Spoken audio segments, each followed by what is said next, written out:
மீண்டும் உங்களை நாம் சந்திப்பதிலே மிக்க மகிழ்ச்சி அடைகின்றோம்.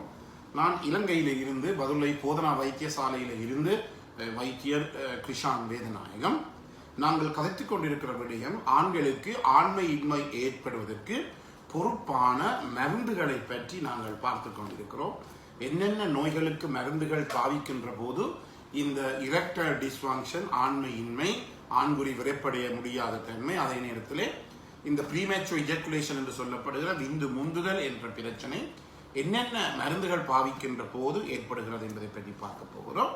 எனவே என்னுடன் நேரடியாக தொடர்பு கொள்ள விரும்பினால் வாட்ஸ்அப் மூலமாக வெளியூர் அன்பர்கள் 009477356245 மூலம் தொடர்பு கொள்ள முடியும். உள்ளூர் அன்பர்கள் 0777356245 மூலம் தொடர்பினை மேற்கொள்ள முடியும்.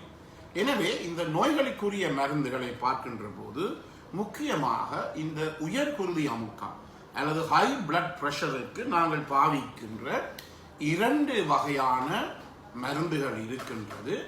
முதலாவது மருந்தினுடைய பெயர் தயசைட் டயூரேட்டிக்ஸ் என்று சொல்லுவோம், தயசைட் அல்லது HCG என்று சொல்லுவோம். அல்லது அதனை சாதாரணமாக ஒரு உயர்குருதி அமுக்க நோயாளிக்கு நாங்கள் அதை 25 மில்லிகிராம் பாவிப்போம். HCG ஹைட்ரோகுளோரோதயசைட் அல்லது தயசைட் டயூரேட்டிக்ஸ் என்ற ஒரு மருந்து இருக்கிறது. இரண்டாவதாக பீட்டா பிளாக்கர்ஸ் என்று சொல்லப்படுகின்ற பல மருந்துகள் இருக்கின்றது. புரோபரனால் போன்ற மருந்துகள் போன்ற அந்த ஓல் என்று முடியும் அந்த புரோபரனால், லெபிட்டலோல் போன்ற மருந்துகள் எல்லாம் பீட்டா பிளாக்கர்ஸ் என்ற வகையை சார்ந்த மருந்துகள். இவற்றின் காரணமாக எங்களுக்கு இந்த ஆண்குறி விரைப்படைய முடியாத தன்மை ஏற்படும். எனவே நீங்கள் எந்த மருந்துகளை உபயோகித்தாலும் பரவாயில்லை. நீங்கள் ஏதாவது ஒரு நோய், உயர்குருதி அமுக்கமாக இருக்கலாம் அல்லது மாரடைப்பு ஏற்பட்டவர்களாக இருக்கலாம், அதே நேரத்திலே உங்களுக்கு குரானிக் ரீனல் ஃபெயிலியர் என்று சொல்லப்படுகின்ற நீண்ட கால போக்கிலே ஏற்படுகின்ற பாதிப்பு, அதாவது சிறுநீரக பாதிப்பு இருக்கலாம். நீண்ட கால போக்கில் ஏற்பட்ட சிறுநீரக பாதிப்பு அல்லது டயபிட்டிஸ் மெலைட்டஸ், நீரழிவு நோய் ஏதாவது இருந்தாலும் கூட உங்களுக்கு இந்த ஆண்குறி விரைப்படைய முடியாத தன்மை ஏற்படுகின்ற போது கட்டாயமாக நீங்கள் என்ன செய்ய வேண்டும்? உங்களை பார்க்கின்ற இந்த குடும்ப வைத்தியராக இருக்கலாம் அல்லது ஃபேமிலி பிசிஷியனாக இருக்கலாம், அவரிடம் போய் எனக்கு இப்படி ஒரு பிரச்சனை ஏற்படுகிறது என்பதை திட்டத்தெளிவாக சொல்லுங்க. அது மிகவும் முக்கியமானது. பல பேர் எங்களிடம் வருகிறார்கள், பல இடங்களில் இந்த மருந்து எடுத்து போட்டு வந்து சொல்லுகிறார்கள். அவர்கள் பாவிக்கின்ற அந்த உயர்குருதி அமுக்கம் அல்லது மாரடைப்பு, ஹார்ட் அட்டாக் பாவிக்கின்ற மருந்துகளை நாங்கள் பார்க்கின்ற போது அந்த இடத்திலே என்ன ஏற்படுகிறது என்றால், என்ன பிரச்சனை ஏற்படுகிறது என்றால்,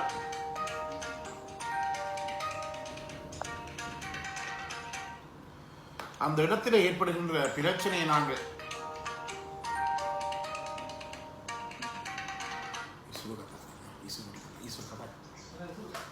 அந்த பிரச்சனையை பார்க்கின்ற போது நான் கேட்பேன், இந்த பிரச்சனையை உங்களை பார்க்கின்ற உங்களுடைய பிளட் பிரஷரையோ அல்லது உங்களுடைய ஹார்ட் அட்டாக், உங்களுடைய மாரடைப்பு நோயை பார்க்கின்ற சிகிச்சை நிலையத்து கிளினிக்கில் இருக்கின்ற வைத்தியர்கள் அல்லது உங்களுடைய தனியார் வைத்தியர்களுக்கு இதை நீங்கள் சொல்லியிருக்கிறீர்கள் சொல்லும் போது உடனடியாக சொல்லுவார்கள், இல்லை டாக்டர் இதை நான் சொல்ல முடியாது, எனக்கு சொல்லுவேன் அந்த இடத்திலே சொல்ல எனக்கு வைக்க கனவே அந்த சிகிச்சை நிலையத்திலே கிளினிக்கில் இருப்பார்கள் என்றபடியினாலே சொல்ல முடியாத நிலைமை ஏற்படுகிறது என்று சொல்லி அவர்கள் சொல்வதை கேட்டிருக்கிறேன்.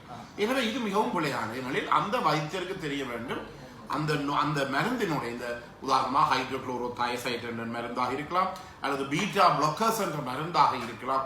இவற்றின் காரணமாக உங்களுக்கு இந்த பாதிப்பு, இந்த பிரச்சனை உங்களுக்கு ஏற்படுகிறது என்பதை அந்த வைத்தியர் கட்டாயமாக அறிந்திருக்க வேண்டும். இல்லாவிட்டால் அவரால் இதை ஒன்றுமே செய்ய முடியாது. எனவே கட்டாயமாக உங்களுடைய குடும்ப வைத்தியர் அல்லது ஃபேமிலி பிசிஷியனுக்கு கட்டாயமாக இதை தெரிவிங்கள். அதன் காரணமாக அவர் என்ன செய்வார்? வேறு ஒரு மருந்துக்கு மாற்றுவார். அதே நேரத்தில் கவனித்துக் கொள்ள வேண்டும், இந்த மருந்துகள் பாவித்துக் கொண்டிருப்பவர்களுக்கு ஆண்மை இன்மையோ அல்லது மனைவியுடன் அல்லது இந்த ஒரு பெண்ணுடன் அவர் செக்ஸ் பண்ண முடியாது, பாலியல் ரீதியான தொடர்பினை மேற்கொள்ளாவிட்டால் அவருக்கு மனசு ரீதியிலே பாதிப்பு ஏற்படும்.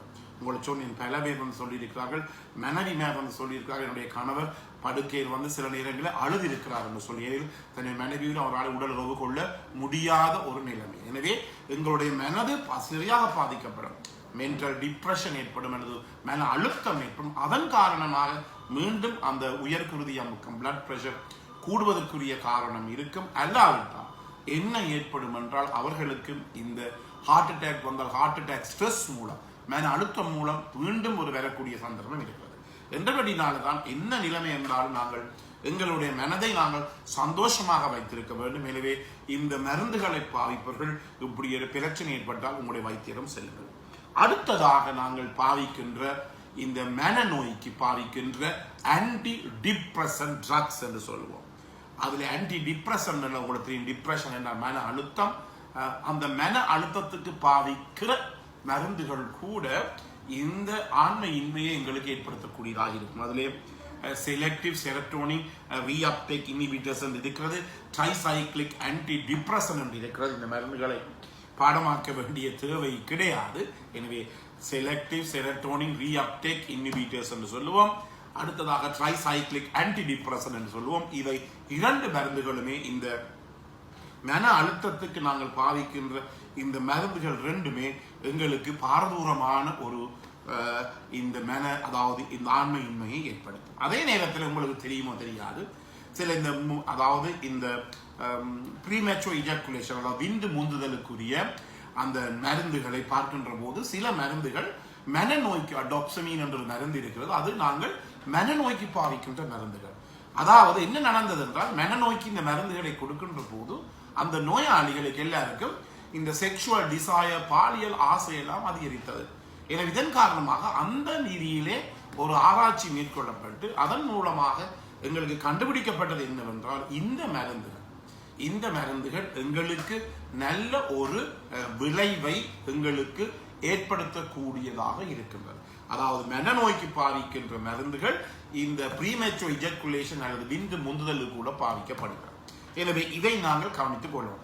சாதாரணமாக உங்களுக்கு தெரியும் இந்த சைக்காட்ரிக் வார்ட்ஸ் என்று சொல்லுவோம், அதாவது மனநோயாளிகள் இருக்கின்ற வார்டு விடுதிகளிலே கூடுதலான அளவு பெண் தாதியர்களோ பெண்களோ வேலை செய்வது கொஞ்சம் குறை. ஏனென்றால் இந்த மன நோய்க்கு பாதிக்கின்ற இந்த சைக்காட்ரிக் ட்ரக்ஸ் இந்த மருந்துகள் எல்லாம் என்னத்தை ஏற்படுத்தும் என்றால் எங்களுக்கு பாலியல் கவர்ச்சியை அல்லது லிபிடோ என்று சொல்லுவோம், பாலியல் வேட்கையை அல்லது செக்ஷுவல் டிசைரை இது கூட்டக்கூடியதாக இருக்கிறது.